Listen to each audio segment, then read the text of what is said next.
Welcome to the ASCA National Model 5th Edition Templates presentation. I am Stacy Miller. And I am Anna Holland. We are excited to share with you these important tools for implementing the national model. Just a note before we begin, our presentation and handouts are considered the intellectual property of ASCA, and if you want to use any part of it or reproduce it, you will need the permission of ASCA.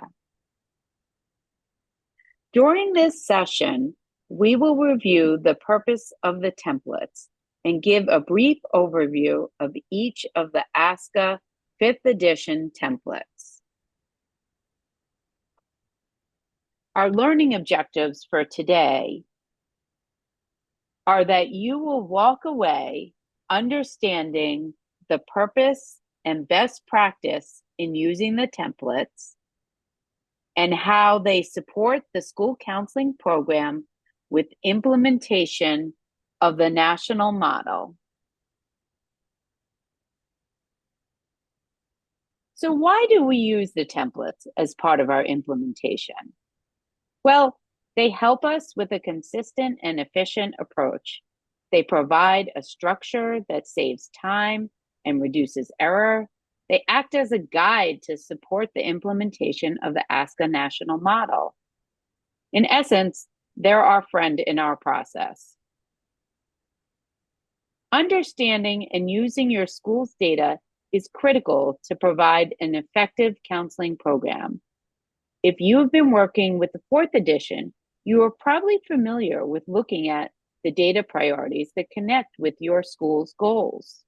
In the 5th edition, the template we use to assist with our data dive is aptly called the School Counseling Program Data Priorities. The change you will see is that this form is streamlined. It is focused on your school's goals and your achievement data points that the school counseling program could address. As you begin your data dive, you will analyze achievement data to identify specific students with achievement issues. You then will select the specific data points that the school counseling program will address. As you can see, this form is simplified and gives you a clear process for detailing your school or district goals and priorities. After doing a data dive and coming up with your achievement data points, you will select the data points that your school counseling program will address. Each school will have one school counseling program data priorities template that is completed. Once you have identified your school counseling data priorities, which align with your school's goals, such as the school improvement plan, you can begin to create your achievement gap plan. Each counselor will complete their own plan, selecting a data priority to focus on. The Achievement Gap Plan addresses the needs of students who are not reaching achievement goals or benchmarks. This form includes both the plan and report, streamlining the process. After identifying the achievement gap data, this plan guides us to look at contributing factors that could be impacting student success, such as attendance or discipline. In this part, you can see circled where you would copy and paste your school counseling data priority from your data priorities form. This is what you'll be using as the basis for your achievement gap goal. After identifying the achievement gap data, this plan guides us to look at contributing factors that could be impacting student success, such as attendance or discipline. If you notate contributing factors such as attendance or discipline for your group of students you are focused on, you will document it here. In the student and partner perspectives, you will summarize the information you gather from each group regarding this specific group of students you are focused on. After gathering partner and student perspectives, You will move on to selecting an appropriate standard or standards for your GAP plan based on the information you have learned. So different than in the past, keep in mind that when you are going through this process, we all have an inclination to jump to the solution. But we need to go through each part of this process so that we can come up with the best interventions for our students. And so that is why it is critical for you to spend the time looking at your partner perspectives and gathering that data to then inform your student standard. Once you have your standard selected, you move to your learning objective, documenting the knowledge and skills you are hoping students have at the end of your interventions. The pre-post part of the Achievement Gap Plan is essential to seeing your students' growth and understanding if they are getting the knowledge and skills your objectives are targeting. If you're not assessing, you're just guessing. The standard data you get from this process is critically important to evaluating your interventions and making any necessary adjustments. Once you have your learning objectives set, they will guide you in thinking through what your direct and indirect services will be. You will document your strategies here. Utilizing the Achievement Gap Plan provides us with important results to look at. Throughout all areas of our school counseling program, it is important to evaluate our results. One area we are focused on in the school counseling program is access.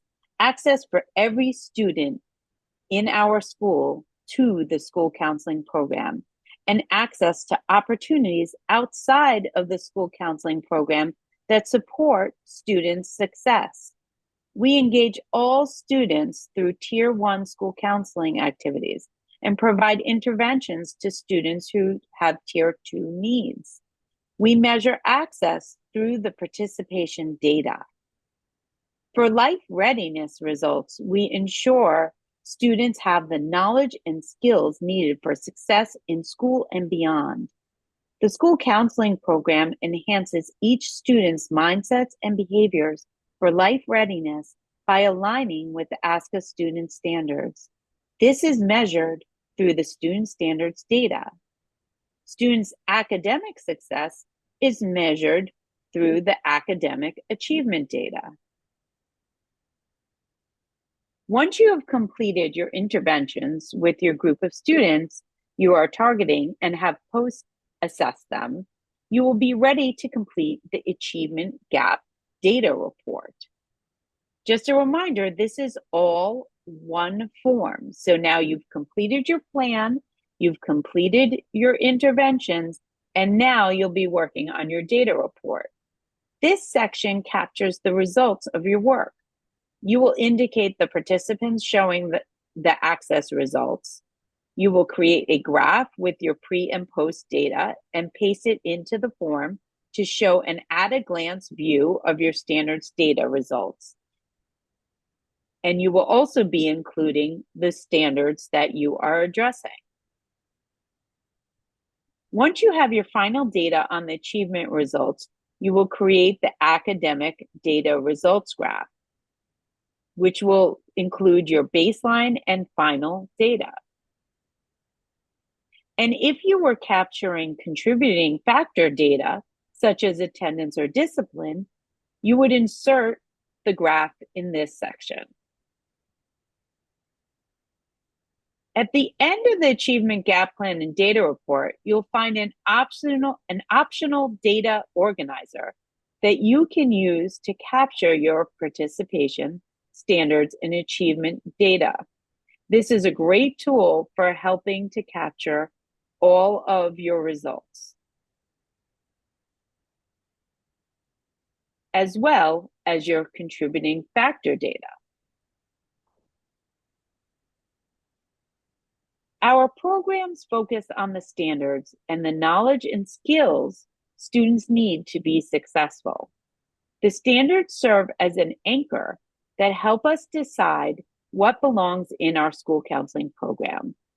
They provide us with the guide for our lessons, activities, small groups, and large group sessions we provide to students. You might have been familiar with the ASCA Mindset and Behavior Action Plan. In the 5th edition, ASCA updated this document to the ASCA Student Standards Delivery Plan. This is a tool to help us organize our program around the student standards.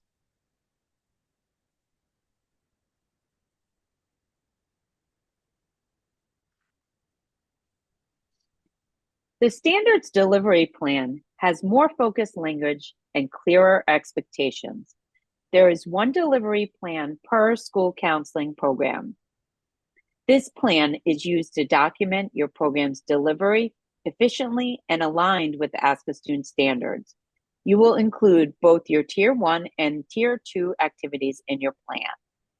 Ensure you are only listing each lesson once. In addition, you will notate any programs offered to students and/or families that support your Tier 1 programming. You will capture your direct services like classroom lessons, large group lessons, small groups, and programs that are for families and students that support Tier 1 lessons, as well as your Tier 2 small group session. The first 3 columns you see are where you will select your standard. Then you input the title of your lesson or group session. In the delivery column, you will select Tier 1 or Tier 2. In the participants column, you will indicate who is participating in this group or lesson. And in the start column, you will list the month that you will begin the activity. The last column is used to input any programs that are delivered to families or students that are connected to a Tier 1 activity.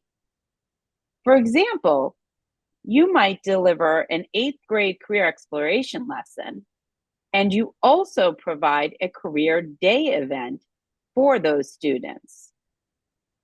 That you would put on the same row under programs for families or students. You'll notice that this plan is in a spreadsheet format. There are 3 tabs on the bottom to navigate. The first tab includes an overview of the template. The middle tab is for the delivery plan, where you will enter your lessons and detailed information about the standard, tier grade level, and when the activity begins. The last tab is where the ASCA student standards are listed.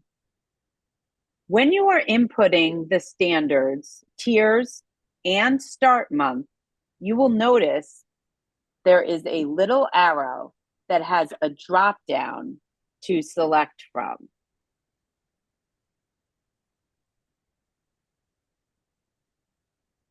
And now I'm going to turn it over to Stacy to talk about the annual calendar. All right, thank you. We are going to take some time to discuss the 5th edition changes to the annual calendar. The annual calendar is important because it shows educational partners, all the events and counseling activities happening throughout the year. It's also a great way to advocate by showing the daily direct work and student and family programming that often goes unnoticed. If you see on the left-hand column, it mentions that although the annual calendar is necessary, you can now use your own.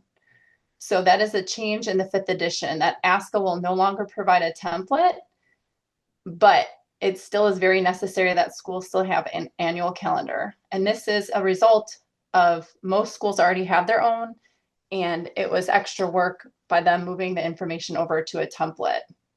Again, make sure you still have an annual calendar and share it with stakeholders, but it is no longer necessary to use ASCA's template.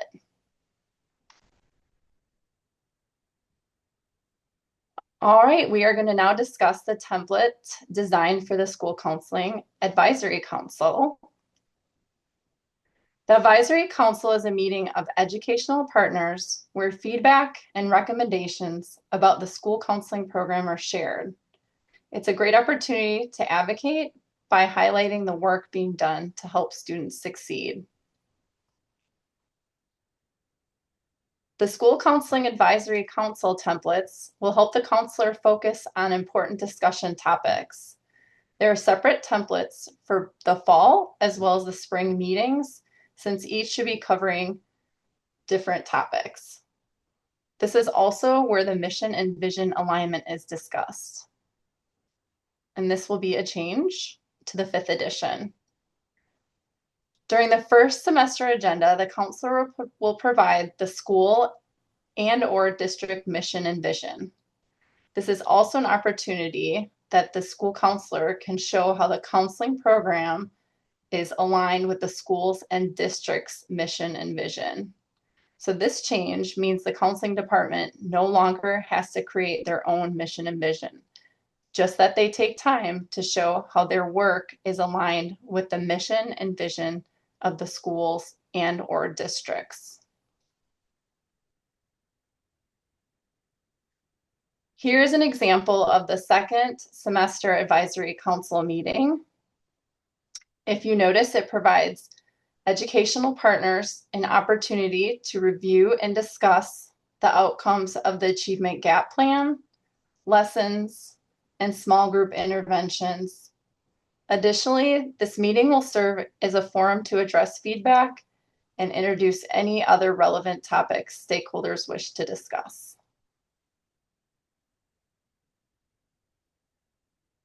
The 5th edition template for the second semester agenda and meeting notes also includes a discussion box for each agenda item. This is necessary as our minutes need to illustrate the discussion that takes place. This new planning tool helps counselors intentionally select the members of their school counseling advisory council, ensuring a well-rounded representation of key educational partners.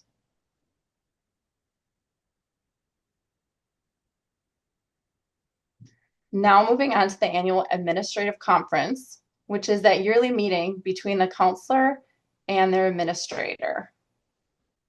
The annual administrative conference template provides counselors with a structured opportunity that they're able to discuss their school year plan with their administrator.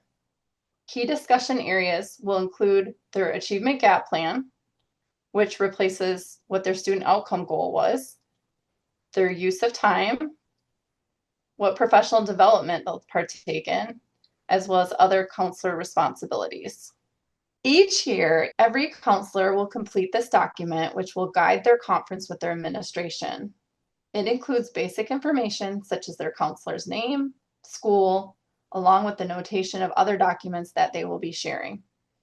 During the conference, counselor will discuss their achievement gap plan, last year's use of time data, as well as their projected use of time for the current year.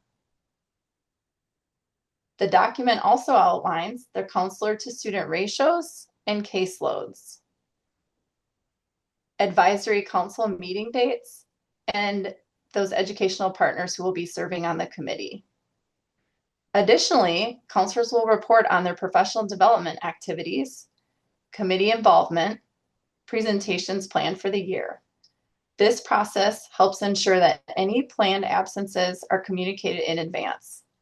Other discussion points include budget for materials, counselor office hours, and the staff who help support the counseling program.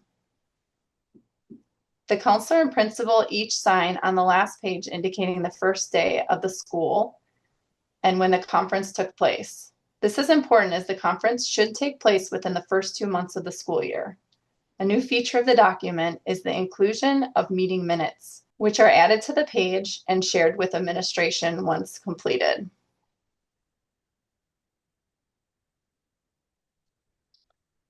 The use of time essentially refers to how does the counselor allocate and utilize their time. The use of time template provides a simple way to track a counselor's daily activities over the course of a week. It streamlines data collection by automatically calculating totals for the following categories: direct counseling, indirect counseling, program planning, and school support, as well as the non-counseling activities. This information enables the counseling department to reflect on the time allocation and advocate for their needs. Here is an example of what the use of time document looks like. For each 15-minute time entry, the counselor will record the activity that they did and will mark an X in the appropriate category. The template then automatically calculates the totals. The 5th edition template has streamlined the categories to help counselors accurately classify their activities. Now we will begin to talk about lesson planning. Lesson planning is a vital part of our work. When it's skipped or rushed, the intended outcomes for students may not be achieved.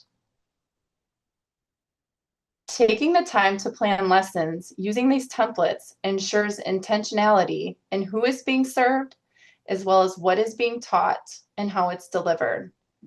Ultimately, the template provides a clear and efficient way to assess the effectiveness of the lesson, guiding future improvements. Our goal is to deliver impactful instruction that meets students' needs, and this tool supports counselors in achieving that. This section of the template shows who, what, where, and why. It can be used for classroom, large, small group, and individuals. And when we talk about small group in the classroom lesson plan, we are referring to the size of the group, not your typical group that meets 4 sessions more. So one example could be a lesson you're delivering to an entire 11th grade students in a small group of maybe 8 to 10 regarding the college process. We'll share more about the small group lesson plan templates in the next section. In this part of the template, the counselor will select the ASCA student standard that best aligns with the behavior that they are addressing. Then 1 to 2 learning objectives are created, followed by a pre-post assessment statement, which will measure the progress towards those objectives. The materials required for the lesson are then listed in a box that follows. When writing a lesson plan, consider whether a colleague could easily deliver it based on the information provided. This section ensures the lesson includes all essential components: an introduction, clear teaching of content, the opportunities that the student will have time to practice, and a meaningful summary. The lesson data report is a document that will show how many students had access to the counseling activity through the participation. Remember, this is still the same document. This is an important section as it allows you to evaluate, and it may reveal patterns such as the same group of students consistently missing counseling lessons. Identifying these gaps allows the counselor to adjust the schedule or modify the method of instruction to ensure all students have access to the counseling program. This part of the template integrates the previous components into a single cohesive lesson plan document. This serves as a results page, displaying the data aligned with the ASCA student standards. The pre and post assessment results are visually represented in the life readiness graph. After the lesson plan and data report have been collected and reviewed, the reflection section provides the counselor an opportunity to evaluate the outcomes and consider any necessary adjustments to the plan or the group or the participation of the students. This piece helps us to continue to grow into skilled practitioners, best serving all of our students in the building.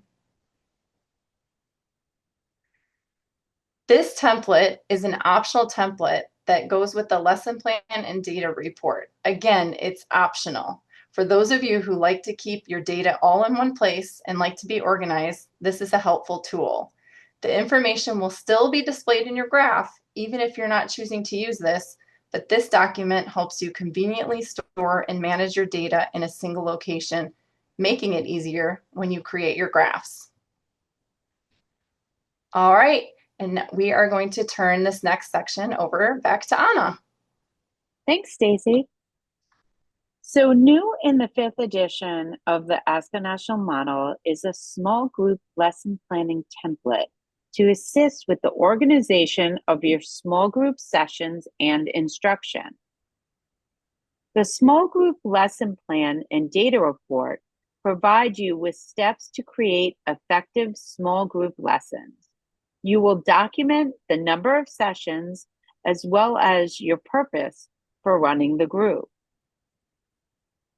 Your baseline achievement data is captured, as well as any contributing data, such as attendance or discipline or other data that applies.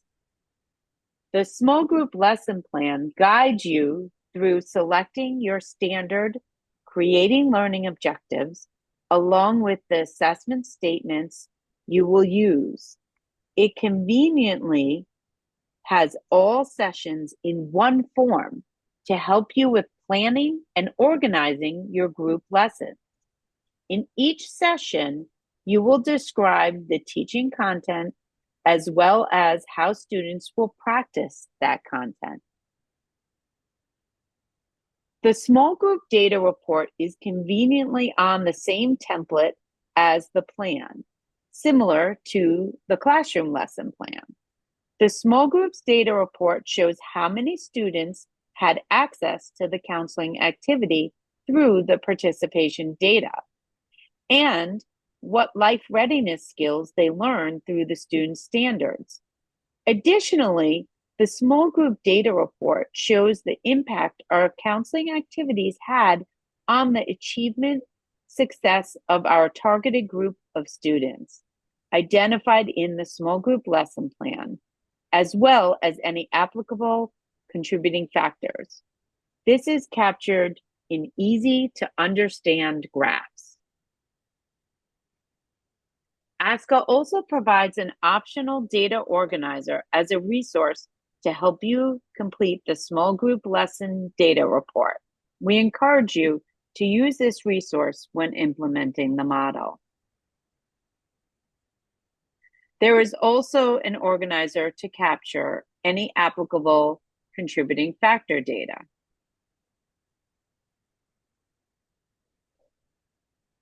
So those are all of our templates in the 5th edition. You can find the templates embedded in the 5th edition framework PDF of the ASCA National Model on schoolcounselor.org, shown here. And you can also find them by clicking the link for templates and tools.